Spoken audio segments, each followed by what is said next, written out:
नमस्कार दोस्तों, हर हर महादेव, जय भोलेनाथ। यूट्यूब चैनल भक्ति सागर में स्वागत है।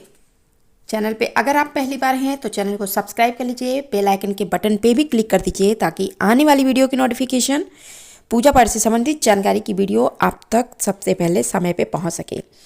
वीडियो पसंद आती है तो लाइक जरूर से करिए और कमेंट सेक्शन में कमेंट्स लिखना ना भूलिए। तो दोस्तों, वीडियो को शुरू करते हैं और आज इस वीडियो में मैं बात करूंगी सावन 2024 पे 72 साल के बाद बना है ऐसा अद्भुत संयोग। इस बार का सावन सावन से शुरू होकर सोमवार को ही खत्म होगा। जानेंगे इसके धार्मिक महत्व को, किस मंत्र का जाप करना होता है शुभ। सावन के पहले दिन जो है भगवान शिव के जलाभिषेक करने का शुभ समय क्या है, कौन से 5 शुभ संयोग बन रहे हैं और इस बार जो है कितने सावन सोमवार पड़ेंगे और इस सावन में किन चीज़ों का दान करें कि भोलेनाथ होंगे प्रसन्न, और कौन सी गलती करने से बचना चाहिए और किन लोगों को सावन सोमवार का व्रत नहीं करना चाहिए। तो दोस्तों, इन्हीं विषयों पे आज इस वीडियो में मैं बात करूंगी। जैसा कि जानते हैं कि सावन का महीना शुरू होने वाला है। सभी लोगों को इस महीने का खास इंतजार होता है भोले बाबा को मनाने के लिए, रिझाने के लिए। दोस्तों, सावन 2024 बेहद ही खास माना जा रहा है क्योंकि इस दौरान बेहद ही अद्भुत संयोग का निर्माण हो रहा है। वहीं इस बार का सावन सोमवार से शुरू होकर सोमवार को ही समाप्त होगा। सावन का महीना बेहद ही पावन माना जा रहा है और पूरा महीना भोलेनाथ की पूजा के लिए अर्पित होता है। वैदिक पंचांग के अनुसार सावन का महीना 22 जुलाई से शुरू होगा और 18 अगस्त 2024 को इस माह की समाप्ति होगी। इसी दिन सावन पूर्णिमा और रक्षाबंधन का शुभ अवसर भी होगा। तो इसके साथ ही सावन माह के कृष्ण पक्ष की प्रतिपदा तिथि 22 जुलाई 2024 रविवार की दोपहर 3:46 से शुरू होगी। तो उदया तिथि में 22 तारीख से सावन शुरू होगा और इस बार पहले सोमवार को प्रातः से लेकर रात्रि 1:40 तक सवाथ सिद्धि योग रहेगा। इसके अलावा प्रीति योग, श्रवण नक्षत्र का योग होगा। इसके पश्चात अगले दिन यानी 23 जुलाई मंगलवार की सुबह 5:57 से लेकर दोपहर 12:08 तक पुष्कर योग रहेगा। आप इस महीने में महामृत्युंजय मंत्र श्री शिवाय नमस्तुभ्यम ओम नमः शिवाय मंत्र से भगवान शिव जी की उपासना कर सकते हैं। और शास्त्रों के अनुसार सावन का महीना भगवान शिव का प्रिय महीना माना जाता है।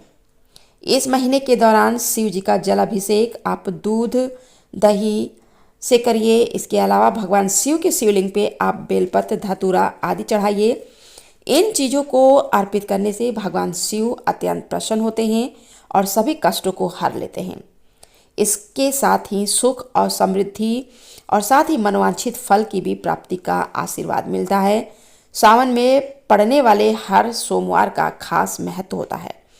सावन के पहले दिन ब्रह्म मुहूर्त 4:15 से लेकर 4:56 तक आप स्नान करके भगवान शिव के शिवलिंग का अभिषेक करिए। यह बेहद ही शुभ समय है।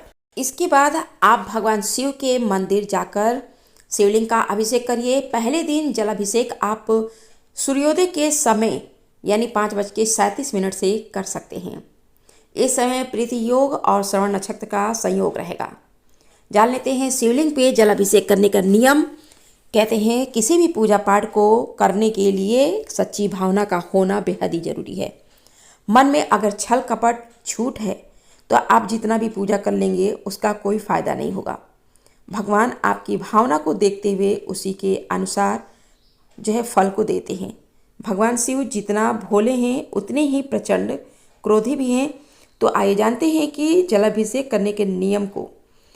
सबसे पहले आप लोटे में साफ जल लेकर आप उसमें गंगा जल की कुछ बूंदे मिलाकर जो है आप उसमें अक्षत, चंदन, फूल, बेलपत्र, धतूरा, बांग डालकर शिवलिंग का अभिषेक करिए। दोनों हाथों से जलाभिषेक करिए। जलाभिषेक करते समय आप पंचाक्षर मंत्र ओम नमः शिवाय का जाप करिए और जलाभिषेक के बाद शिवलिंग की आधी परिक्रमा जरूर से करिए। सावन सोमवार के पहले ही दिन प्रीति योग और आयुष्मान योग और साथ ही साथ सवाद सिद्धि योग का निर्माण हो रहा है। इस शुभ योग में शुभ कार्यों को करना बेहद ही लाभकारी होता है। वहीं अगर इस दौरान दान करते हैं तो बेहद ही शुभ होता है। इस दौरान दान करने का खास महत्व है और माना जाता है कि इस महीने में दान करने से व्यक्ति के भाग में वृद्धि होती है और तरक्की के योग बनने लगते हैं। इस समय कुछ चीज़ों का दान करना लाभदायक हो सकता है। इस दौरान आप तांबे या चांदी के सर्प का दान करते हैं तो बेहद ही शुभ है। मंदिर में आप दान करिए, इससे काल सर्प दोष से मुक्ति मिलेगी। इस दौरान आप रुद्राक्ष का भी दान कर सकते हैं, इसके दान से मान सम्मान में वृद्धि होती है। सावन के महीने में आर्थिक स्थिति को मजबूत करने के लिए आप शिव जी को चूड़ा दही अर्पित करिए, साथ ही ज़रूरतमंद लोगों को चूड़ा दही का दान करिए, इससे सुख और सौभाग्य में वृद्धि होती है। ज़रूरतमंद लोगों को चावल का दान करिए, इससे तरक्की के मार्ग खुलते हैं।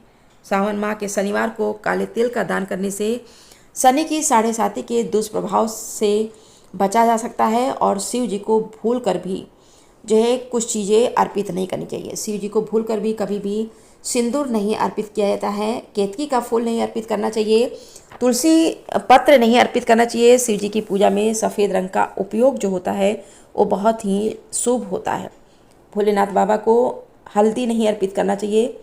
शिव जी को सुहाग का सामान भी अर्पित नहीं करना चाहिए। भगवान शिव को तुलसी पत्र और नारियल भी नहीं चढ़ाया जाता है, क्योंकि यह देवी लक्ष्मी मैया का प्रतीक है। किन लोगों को ये व्रत नहीं करना है? सावन माह में सोमवार का व्रत सभी लोगों के लिए खास होता है, लेकिन जिन लोगों को कोई बीमारी है तो जो है उनको ये व्रत नहीं करना चाहिए, क्योंकि ऐसा करने से शारीरिक कमजोरी हो सकती है, साथ ही साथ जो है स्वास्थ्य पर भी असर पड़ता है। सावन के माह में गर्भवती महिलाओं को व्रत नहीं रखना चाहिए। माना जाता है कि ये समय बहुत ही नाजुक होता है, तो ऐसे में भूखे पेट रहने पे गर्भ में पल रहे बच्चे की सेहत पे असर पड़ सकता है। तो ऐसे में आप व्रत न करके शिव जी की विधि अनुसार पूजा करिए। शिव जी आपकी इस तरह की पूजा से भी होंगे प्रसन्न। और वीडियो में अभी के लिए इतना ही, मिलते हैं आगे की वीडियो में नया विषय और नई जानकारी को लेकर। तब तक के लिए धन्यवाद।